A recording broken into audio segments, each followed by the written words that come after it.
अस्सलाम वालेकुम मोअज़्ज़ज़ ख़वातीन हज़रात, सिंधी फिल्म संसार साण अवां जी ख़िदमत में हाज़िर। मन त महिरबानो पहिरीं बस कयो अथऊं त जेका सिनेमा आहे उहो कुदरत हिकिड़ो अहिड़ो मीडियम ॾिनो आहे जेको इंसान जे वजूद ते ॼण त इर्ताश पैदा करे थो। दिमाग़ में जेके लहरूं डोड़नि थियूं उहे इंसान खे समय ऐं बसरी हवाले सां सगारो कनि थियूं ऐं ॼाण जो इहो नियापो भरपूर नमूने सां इंसान जे वजूद ताईं पहुचे थो। हाणे जॾहिं सिनेमा जी एॾी अफ़ादियत आहे ऐं ख़ासि तौर ते जॾहिं ॾिसण खां पोइ उन्हनि सभिनी शयुनि खे महसूसु करण जो ताल्लुक़ु आहे त पोइ छो न असां पंहिंजी सिनेमा जे बारे में, ख़ासि तौर ते सिंधी सिनेमा जे बारे में बि पंहिंजनि नौजवान नस्ल खे ॿुधायूं, पंहिंजनि महिरबाननि खे ॿुधायूं, पंहिंजे ॿारनि खे ॿुधायूं ऐं उहे सभु बुज़ुर्ग जेके उन्हनि खे ॾिसी आया आहिनि उन्हनि जी ख़िदमत में इन रिवाइवल खे पेश कयूं। सिंधी फिल्म संसार इन निस्बत सां हिकिड़ी कोशिशि आहे ऐं उहा लॻातार कोशिशि सिर्फ़ु इन करे आहे त असांजी जेका फिल्म नगरी हुई, जेका सूंहं हुई, जेका सोबिया हुई, उहा कहिड़े उरूज ताईं पहुती हुई ऐं उनखे छा छा हासिलु थियो हुयो। हीअ फिल्मुनि जा अक्स न आहिनि, अक्स लफ़्ज़ खे असां बार बार दोहराईंदा आहियूं, वरजाईंदा आहियूं, छाकाणि त हीअ रुॻो रेप्लिका न आहे, हीअ अक्स न आहे, हीअ यादि जो हवालो आहे। पर कॾहिं कॾहिं ईअं थींदो आहे त केतिरा ई अक्स हमेशह जे लाइ मेमोरीज़ में रहिजी वेंदा आहिनि। उन्हनि मां ई असांजूं हीअ फिल्मूं पिया आहिनि। अॼु असां जे लाइ जेका फिल्म चूंडी आहे उनजो नालो आहे गैरत जो सवाल। हिन फिल्म ते गुफ़्तगू करण लाइ असां वटि टे असांजा मोअज़्ज़ज़ महिमान हिते मौजूदु आहिनि जिन सां तारुफ़ करण जी ख़ुशी, मोहबत ऐं अहसास खे हासिलु करणु चाहियूं था। असां सां गॾु आहिनि साईं मुमताज़ अली शेख साहिबु, असां सां गॾु हूंदा आहियो सेट्स ते, फिल्मुनि ते, रेफरेंसिस में, वॾी इनायत, वॾी महिरबानी। इन खां पोइ असां सां गॾु आहिनि साईं नूर मोहम्मद ख़ासख़ली साहिबु। साईं तव्हां बि वॾी इनायत कंदा आहियो, ईंदा आहियो ऐं ख़ासि तौर ते जेको आर्काइव्स मटीरियल सहेड़ियल आहे ऑडियो जे हिसाब सां उन सां असां मुस्तनिद गुफ़्तगू रहंदी आहे। वॾी महिरबानी तव्हांजी बि तमामु घणी महिरबानी। ऐं इन खां पोइ असांजा टियां महिमान आहिनि साईं गुल मोहम्मद लाशरी साहिबु। अर्ज़ु कयो असीं पहिरीं बि त वॾे पीउ जो वॾो फ़र्ज़ंद आहे नूर मोहम्मद लाशरी साहिब जा फ़र्ज़ंद आहिनि। यकीनन जॾहिं यादुनि जे हिन दौरे खे असां वरजायूं था त हीअ नौजवान बि पंहिंजे वालिद जे हवाले सां यादुनि जो हिकिड़ो ख़ूबसूरत ज़ख़ीरो खणी असां अव्हां ताईं ईंदो आहे। हमेशह जीअं जीअं पाण शुरू कंदा आहियूं स्क्रोल खां त फिल्म जो स्क्रोल अव्हां जी ख़िदमत में पेश कयूं था। नालो आहे फिल्म जो गैरत जो सवाल। पेशकार इदारो अल अब्बास फिल्म्स। रिलीज़ थियण जी तारीख़ आहे जुमो 18 अक्टूबर 1974, ईद उल फितर 1394 हिजरी। पेशकार फैज़ अब्बास, फिल्मसाज़ अकील ख़ान ऐं मूसा कलीम, हिदायतकार मोहम्मद यूनिस राठौड़, कहाणी मोहम्मद यूनिस राठौड़, मकालमा निगार महबूब तिरमिज़ी, अक्कासी एम अयूब, साकित अक्कासी डी के अख्तर, तदवीन एम अकील, प्रोसेसिंग शफ़ी काज़ी शफ़ी चिश्ती, गाना रिकॉर्डिंग ऐं re recording Hashim Qureshi, dialogue recording Khalid bin Soz, dance Dev Kumar ऐं अशरफ, फाइट हमीद अंसारी, लाइट वाजिद ऐं जमील, शाइर महबूब तिरमिज़ी, मौसीकार फ़िरोज़ गुल ऐं रज़ा हैदर, गुलकार रूना लैला, नाज़ लैला, निगहत सीमा ऐं मोहम्मद यूसुफ, अदाकार इशरत चौधरी, कैफ़ी, नाहिद, अफ़ज़ाल, महबूब आलम, कुर्बान जिलानी, नन्हा, साकी, AR बलोच, मलक अनोखो, सीमा, किरण, शहबाज़ दुरानी, नासरा, शहज़ादी, यास्मीन ख़ान, गुड्डो, मौज टंडवी, नाइला, रमज़ान, शेरिन ताज ऐं यूसुफ अली। ख़वातीन हज़रात, उहा फिल्म आहे जेका पंजाबीअ में बि डब कई वई शहज़ोर जे नाले सां ऐं इहे ॿई वर्जन्स पेश थिया हुया ऐं उन्हनि बेनता मोहबत ऐं तारीफ़ में अहिड़ी हुई। चाहियूं था शुरू कयूं हिकिड़े सदाबहार गीत सां, फिल्म जे हिकिड़े गीत सां अॼोकी हिन नशिस्त जो आगाज़ कयूं था।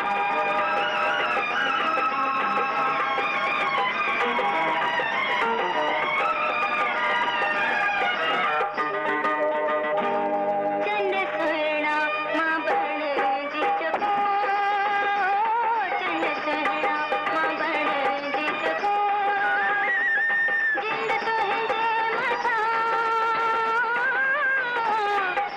तुझे मथा मन सार कयो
ख़वातीन सां जॾहिं असीं हिननि सदाबहार आवाज़नि खे कनायूं था ऐं इन्हनि जी गूंज असांजी समातुनि ते पहुचे थी त जीअं अर्ज़ु कयोसीं न त उहे जेके सिग्नल्स आहिनि जेके इंसान जे ज़हन ते असरु कनि था तीअं हिननि जा आवाज़ बि असांखे माज़ीअ ॾांहुं वठी वञनि था ऐं उन्हनि सभिनी ख़ुशियुनि खे उन्हनि सभिनी रंगनि खे उन्हनि ख़ुशबुनि खे उन्हनि अहसासनि खे निर्वार कनि था जेके असांजे वजूद जे अङण ते लही ईंदा हुया। सिनेमा हाउसिस में हिकिड़ी गूंज हूंदी हुई जेका मुस्तक़िल महिमान थींदी हुई। मिसाल तौरु महसूसु थींदो हुयो त भले उहा ज़मीनी हुजे, सर्किल हुजे, ग्रैंड सर्किल हुजे, गैलरी हुजे, जेके तमाशबीन हूंदा हुया, जेके सिनेमा गोयर्स हूंदा हुया, जेके फिल्म ॾिसण वारा हूंदा हुया, उन्हनि ते हिकिड़ी अजीब कैफ़ियत तारी थी वेंदी हुई। शायदि नौजवान नस्ल खे इहो अहसासु न आहे त उहा सरख़ुशी, उहा ख़ुशी जी कैफ़ियत जंहिंमें हिकिड़ो ग़रीब माण्हू, हिकिड़ो आम इंसानु जेके का वॾी लग्ज़री हासिलु न हुजे, उहो बि कीअं इन सिनेमा ज़रिए राहत महसूसु कंदो हुयो। बहरहाल उहे सभु पल आहिनि जेके पल पोपट थिया, पल जुगनू थिया, पल शायदि किथे ग़ाइबु थी विया। चाहियूं था त उन्हनि पलनि जी कुझु ॻाल्हि कयूं, थोरो मोटायूं पलनि खे, यादगिरी जी अक्सनि खे वरी वापसि वरिजायूं। अंता साईं, फिल्म ग़ैरत जो सवालु। फिल्म ग़ैरत जो सवालु पंहिंजे ज़माने जी ज़बरदस्त कामयाब म्यूज़िकल मूवी ऐं जीअं तव्हां प्रोग्राम जे शुरू में ॿुधायो त पंजाबी ऐं सिंधीअ में हिकु ई वक़्तु इन खे रिलीज़ कयो वियो। पंजाबी में शहज़ोर जे नाले सां रिलीज़ थी, जॾहिं त सिंधीअ में ग़ैरत जो सवालु। ऐं इहा पहिरीं फिल्म आहे, पहिरीं सिंधी फिल्म आहे जंहिंमें लाहौर ऐं कराचीअ जे आर्टिस्टनि खे गॾे करे हिकु ख़ूबसूरत मूवी पेश कई वई। लाहौर जा आर्टिस्ट हुआ कैफ़ी साहब, लाहौर जो आर्टिस्ट आहे इशरत चौधरी, लाहौर जी आर्टिस्ट नन्हा आहे, अफ़ज़ाल, इहे सभु।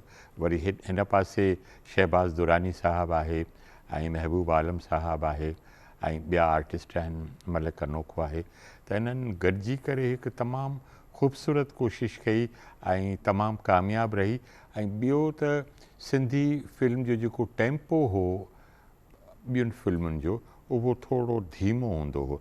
हिन फिल्म खां पोइ उहो लाउड थी वियो हुयो। हीअ सॼी फिल्म पंजाबी स्टाइल जी लाउड फिल्म हुई ऐं इहो तजुर्बो ॾाढो कामयाबु वियो। तव्हां अगरि ॾिसंदव इन फिल्म खे त तव्हांखे शुरूअ खां वठी इन जो जेको जेके असां रेडियो में चवंदा लेवल आहे ऑडियो जी, उहा वधियल ई लॻंदी।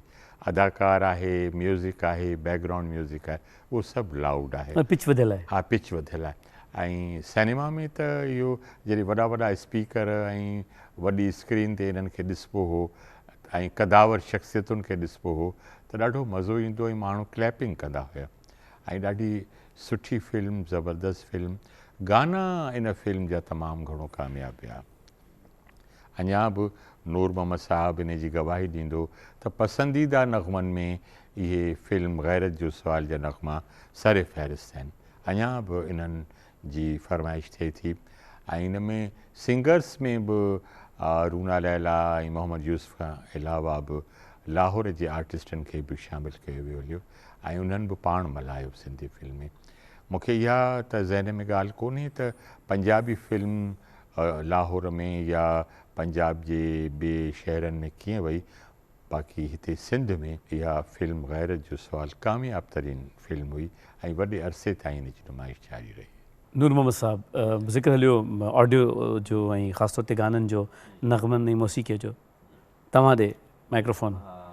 डॉक्टर साहब, हिन फिल्म जा जीअं मुमताज़ साहब ॿुधायो त सभु नग़मा हिट ऐं अॼु ताईं बि हिननि नग़मनि खे महिरबानी जेके असांजा ॿुधंदड़ आहिनि उहे ॿुधनि था, पसंदि कनि था। ऐं फरमाइश ते प्रोग्राम त रेडियो ते हमेशह जारी रहियो आहे, माना इहो हिकिड़ो हिसो नशरियात न नशर थियो हुजे, फरमाइश थींदी आहे। पोइ उन में अॼु ताईं बि इन नग़मे फिल्म जा नग़मा बेहद ई पॉपुलर आहिनि।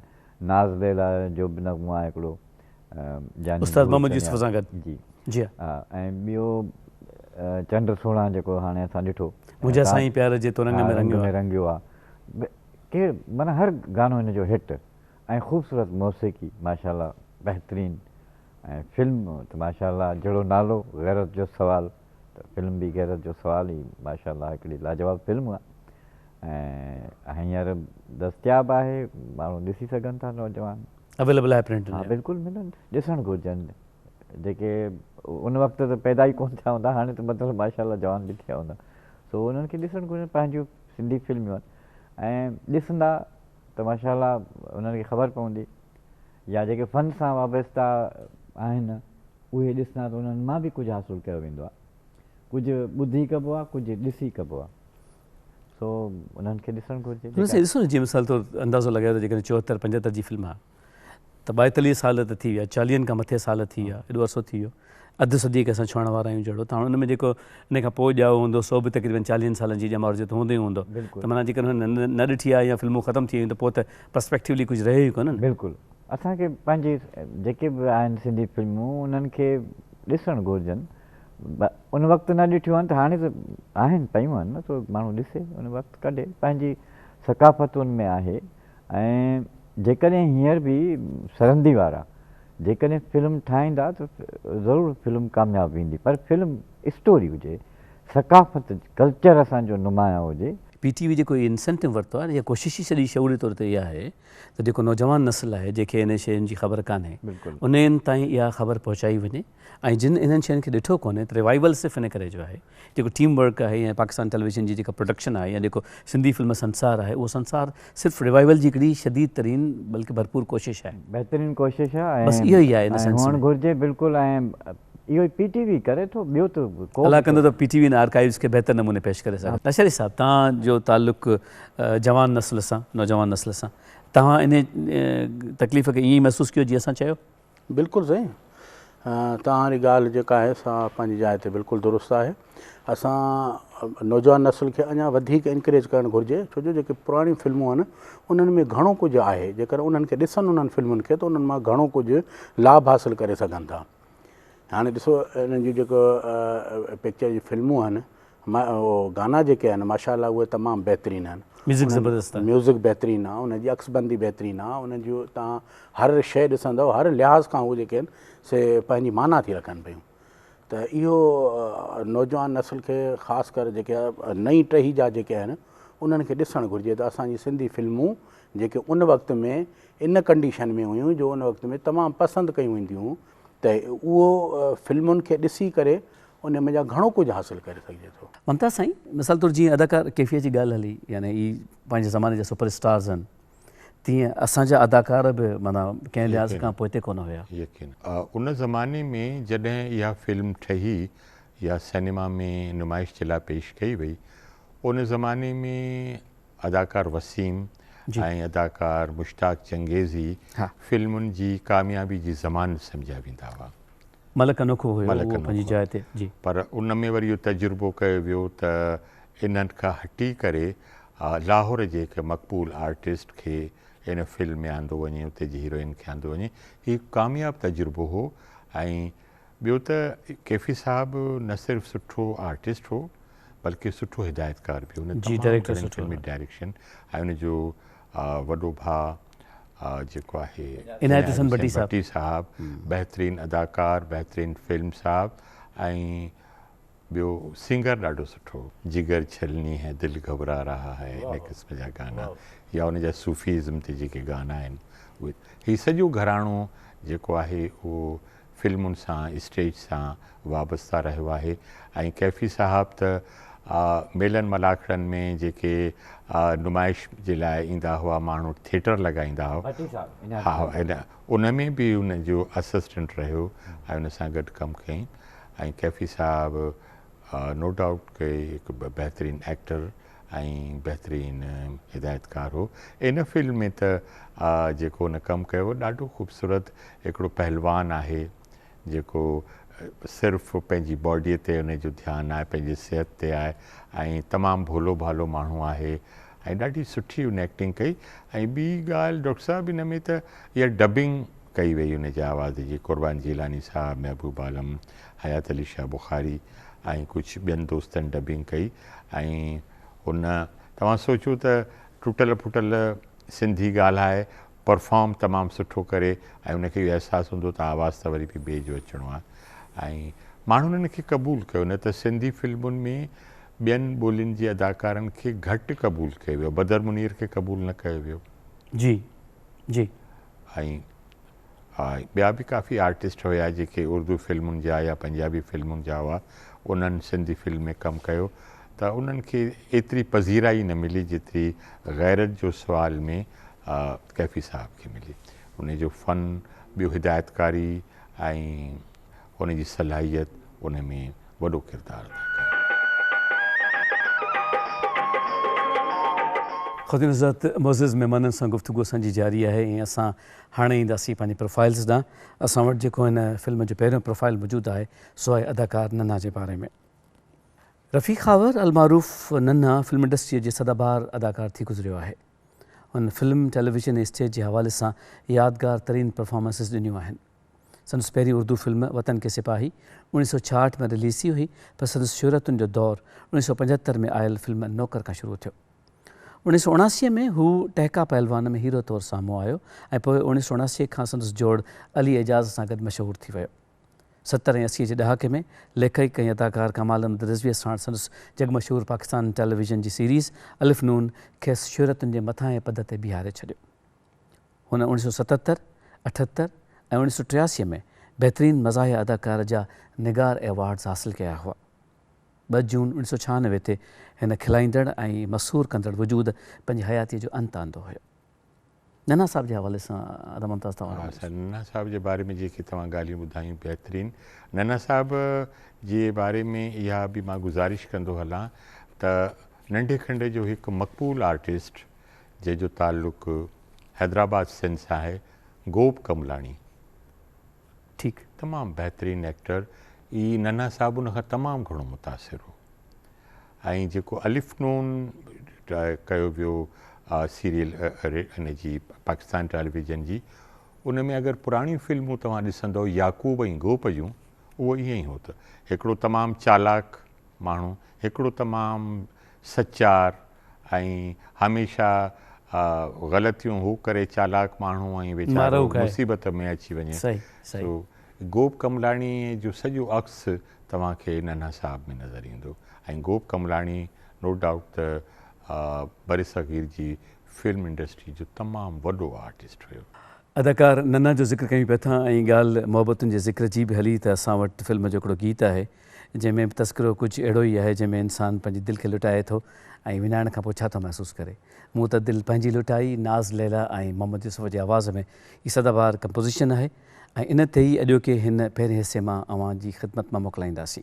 पंहिंजे मोज़िज़ महिमाननि साण असीं इंशाअल्लाह असीं पंहिंजे ॿिए हिसे में इंतज़ारु कंदासीं, छाकाणि त हिन फिल्म जे हवाले सां असीं अव्हां सां तवील तफ़सीली गुफ़्तगू करणु चाहियूं था। पंहिंजो ख़्यालु रखिजो पिया। अल्लाह जे हवाले।